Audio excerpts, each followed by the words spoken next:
So hello everyone, आज से शुरू करते हैं हम अपनी कहानी का पहला चैप्टर जिसका नाम है मुसाफिर कैफ़े। तो मुझे पता है मैंने फर्स्ट पार्ट जिसको मैंने चैप्टर 0 करके प्रेजेंट करा था, तो उस पार्ट में और इस पार्ट में लगभग 6 महीने का गैप आ चुका है। बट अब रिसेंटली मैंने डिसाइड करा है कि नहीं, अब मुझे इसको कंटिन्यू करना है, क्योंकि इनकंसिस्टेंस एंड फैमिली प्रॉब्लम्स की वजह से मैं इस बुक का सीरीज़ को कंटिन्यू नहीं कर पा रहा था। तो अब बेसिकली अब मैं फुल ऑन रेडी हूँ। अब कंटिन्यूअस वीडियोस आएंगी एंड लेट्स गेट स्टार्टेड। तो चैप्टर फर्स्ट कहता है, page number 9, Musafir cafe, written by Divya Prakash Dubey ji. हालांकि इस पर अब एक फिल्म भी आ रही है जिसमें विक्रांत मैसी जो है वो चंदर के किरदार में रहेंगे। तो नेटफ्लिक्स पर आ रही है। रिसेंटली मैंने इसका ट्रेलर भी देखा तो काफ़ी अच्छा लगा मुझे कि ये बुक मैं इसको पढ़ा तो नहीं है, अभी मैं आप लोगों के साथ ही पढ़ूँगा।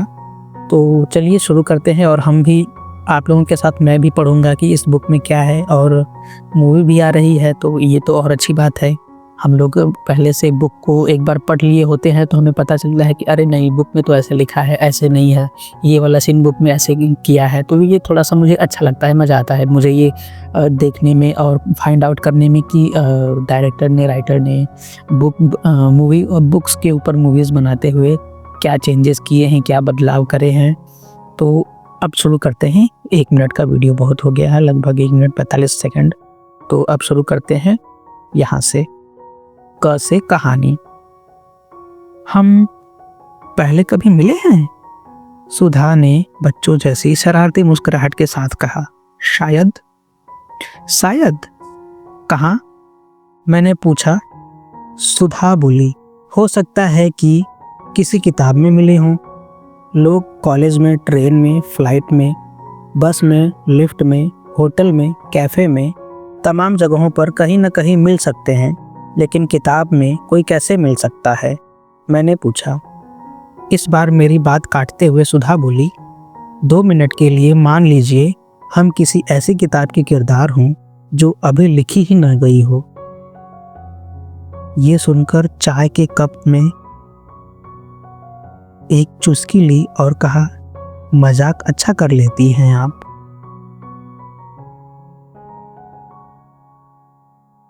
बस से बेटा शादी कर ले।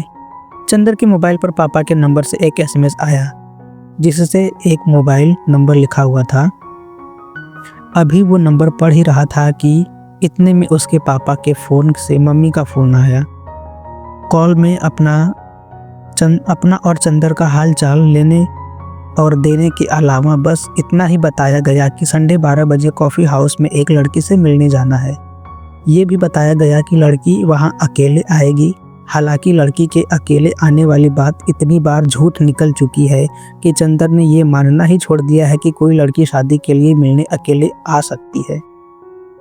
लड़की के साथ उसकी कोई ऐसी क्लोज फ्रेंड आई हुई होती है जिसका जन्म केवल और केवल आपकी शादी के लिए, आपका वायका लेने के लिए होता है। खैर, चंदर मन मारकर कॉफ़ी हाउस टाइम से 15 मिनट पहले पहुंच गया। वहां देखा तो एक टेबल पर एक लड़का और एक लड़की साथ बैठे हुए थे। उसने घड़ी देखी और सोचा कि 15 मिनट देख लें, फिर 12 बजे फ़ोन कर लेगा। जब चंदर अपना मोबाइल बाहर निकालकर बार बार उसको अनलॉक और लॉक कर रहा था, उसी दौरान उस कैफ़े में बैठी लड़की की आवाज़ तेज होने लगी। चंदर को जो कुछ सुनाई पड़ा वो कुछ ऐसा था। अच्छा, तो शादी के बाद अगर तुम्हें 2 साल के लिए अमेरिका जाना पड़ेगा तो मैं यहाँ अपना करियर छोड़ के तुम्हारे साथ चलूँ? तुम सॉफ्टवेयर इंजीनियर्स को क्या लगता है कि अमेरिका जाना करियर ही है? नहीं, तुम लोग समझते क्या हो? तुम लोगों की शादी के बाद जब लड़की से केवल बच्चे पलवाने हुए तो वर्किंग वुमेन चाहिए ही क्यों? नहीं बताओ, ब्ला ब्ला ब्ला। चंदर को उस लड़की की बात सुनकर मज़ा आने लगा। वो कम से कम 20 मिनट नॉन स्टॉप बोली होगी।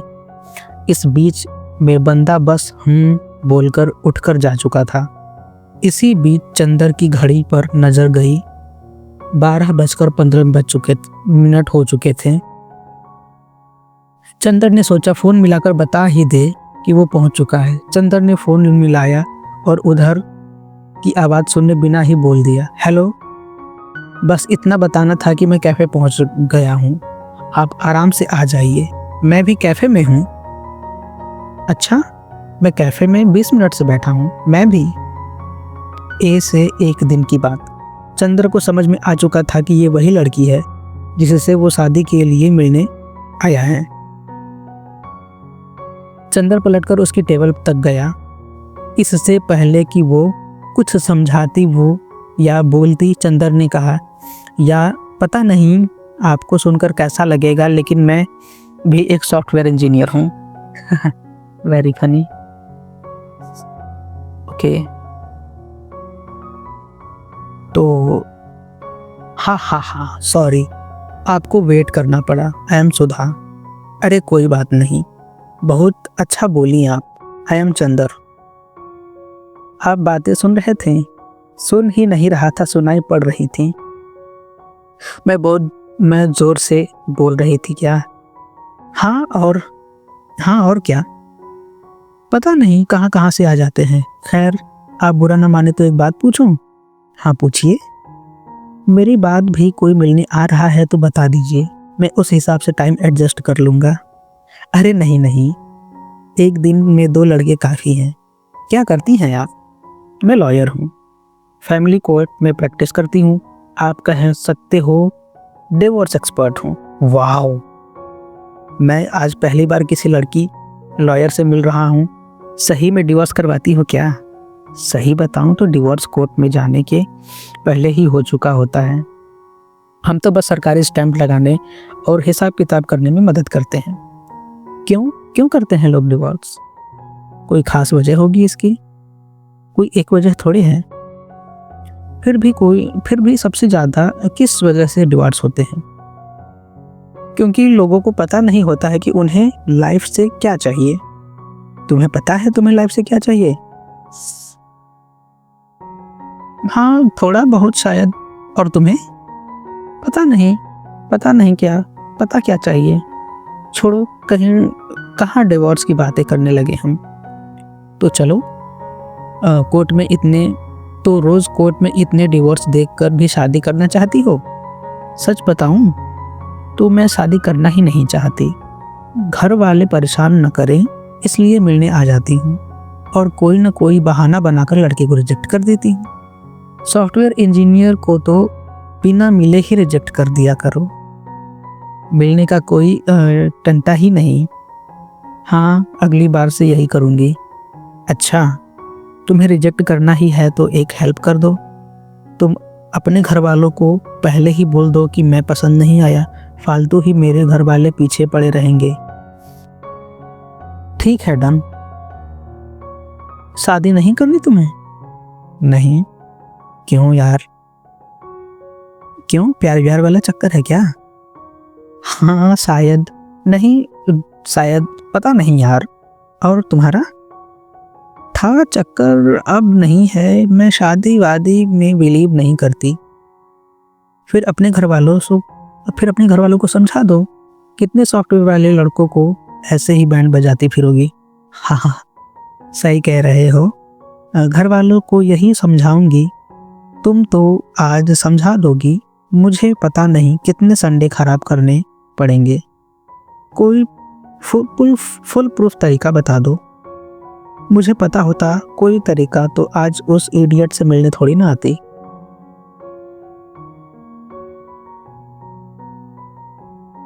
जाने के बाद मुझे भी इडियट बोलोगी क्यों तुम?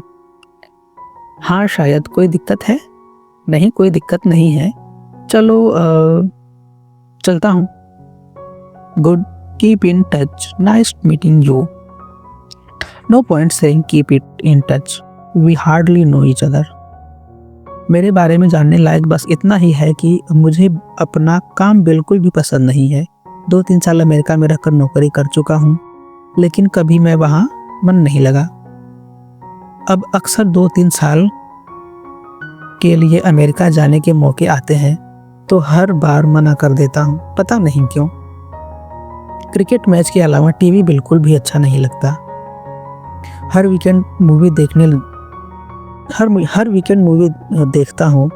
थिएटर देखना पसंद है। किताबें खरीदना बहुत ज़्यादा पसंद है, पढ़ता कम हूँ। किताबें खरीदता ज़्यादा हूँ, पढ़ता कम हूँ। सुबह का अखबार बिना चाय के पढ़ नहीं पाता। आगे लाइफ में क्या करना है ज़्यादा आइडिया है नहीं। अब मैं इतना मुंह खोल ही दिया है तो अपने बारे में भी कुछ बता ही दो। पीजी में रहती हूँ। वहाँ रहने वाली मोस्टली लड़कियों से मेरी नहीं पटती। अपना काम बहुत पसंद है मुझे। इंडिया की टॉप लॉयर बनना चाहती हूँ। मूवी केवल हॉल में देखना पसंद है, टीवी पे नहीं। वीकेंड पे शौकिया थिएटर करती हूँ। बचपन से ही थोड़ा सा एक्टिंग वैक्टिंग का कीड़ा है। और हाँ, सबसे इम्पोर्टेंट वर्जिन नहीं हूँ। और तुम? मैं क्या वर्जिन हो तुम? अरे छोड़ो, ये बताओ 1 बज गए, कहीं लंच वंच कर लो, तुम्हें कहीं निकलना है। मुझे साउथ इंडियन पसंद है, वो खाएं? मुझे साउथ इंडियन उतना पसंद नहीं है, लेकिन चलो कौन सा तुम्हारे साथ उम्र भर खाना है। अरे नहीं, पसंद नहीं है तो कुछ और खा लेते हैं। अरे नहीं चलेगा यार, एक दिन की तो बात है। ये चंदर और सुधा की पहली मुलाकात थी। पहली हर चीज की बात हमेशा कुछ अलग ही होती है, क्योंकि पहला ना हो तो दूसरा नहीं होता, दूसरा ना हो तो तीसरा नहीं।